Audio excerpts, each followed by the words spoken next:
Imagine a small community center in a quiet, almost forgotten town. It's the kind of place where time moves gently, where the hallways echo softly and the smell of warm tea lingers in the air. In one corner of the building is a small room called the Senior Lounge. Most days, a few elderly people sit together, not talking much but grateful to share the same space. Some are there to pass time. Some seek company. And some simply come because home feels too silent. For years, the staff noticed something sad. Many seniors rarely received phone calls or visitors. Their mailboxes stayed empty for weeks, sometimes months. It wasn't anyone's fault. Life moved on, people got busy, and connections slowly loosened.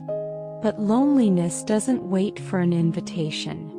One cold afternoon, with snow piling outside, a person walked into the center. Nothing about them stood out.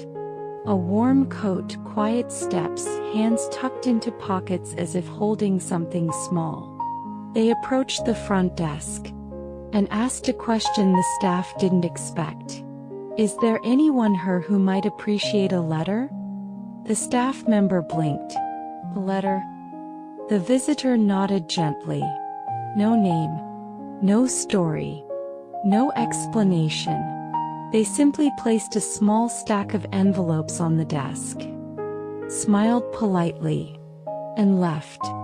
There was no introduction, just a beginning. A week later, the first letter arrived. It was addressed to a senior who often sat alone. A man who rarely spoke, who stared out the window as if searching for something he'd lost. The staff hesitated. Would the letter confuse him? Would it feel strange? But they gave it to him anyway. He opened it slowly, carefully, as if unwrapping something fragile. Inside was a handwritten message. "Hello. I hope your day feels a little lighter. You don't know me, but I wanted you to know that someone out there is thinking of you." No signature. No clues. Just warmth. The man read the letter twice, then a third time. His hands trembled slightly. And for the first time in months, he smiled. The next week, another letter arrived. Then another. And another. Sometimes the handwriting changed. Sometimes the paper was different. But the feeling was always the same. Gentle, steady kindness. Some letters shared small stories. "Today I saw a robin outside my window. It reminded me that winter never lasts forever." Some offered encouragement. "Thank you for being here. The world is better because you're in it." Some were simply warm. "I hope today brings you peace." The seniors didn't know who the letters were from, but they began checking the mailbox a little earlier each morning.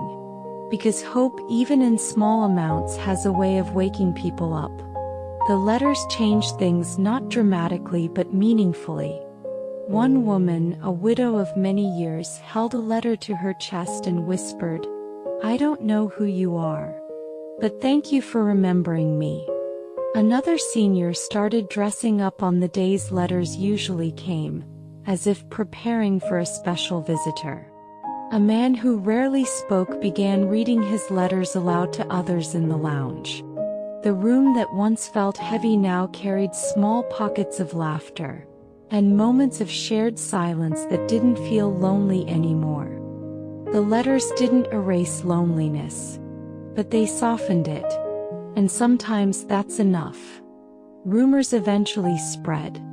Some believed the letters came from a retired teacher who once lived nearby. Others thought it was a young student trying to make the world a little brighter. A few imagined it was a small group, friends writing together, taking turns each week. But the truth? No one really knew. And the person or people never came forward. They never asked for credit. Never revealed themselves. The letters simply continued. Quietly. Faithfully. For months. And in some places for years. Then one day, they stopped. Not abruptly, just gently. Like everything else that had begun without noise. You might think the story ends there. But the letters left something behind. A reminder that someone cared. That loneliness isn't permanent. That kindness doesn't need a spotlight to be powerful. Some seniors kept every letter in small wooden boxes. Others pinned them to their walls beside family photographs. One man even asked to be buried with his letters, saying, "They made me feel like I wasn't alone at the end." So yes, this is a story with no hero's name. No big reveal. No photograph to show you who did it. But maybe that's exactly why it matters. Kindness doesn't need to be loud. It just needs to begin. A simple message. A small gesture. A moment of thoughtfulness. Can be enough to make someone feel seen again. Thank you for listening. Wherever you are tonight, I hope a little kindness finds its way to you too.